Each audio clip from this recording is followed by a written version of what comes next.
bajya bakubwira ngo umuntu ni umuti w'amenyo. Ni ryari umuntu aja aba umuti w'amenyo? Igihe bazafata Muhire Claude, Barine na Badeline bakamwiboroshesha, uzamenye ko icyo gihe yoza amenyo.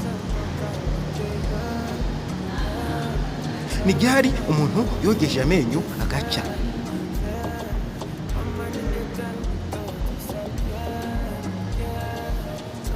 Ngewe sindemeranya n'abo bantu, ariko umuntu akurata ibyo wamukoreye. Hari igihe Dawuriyane barata buriya bigeze kumufata bakamushyira ku buroso,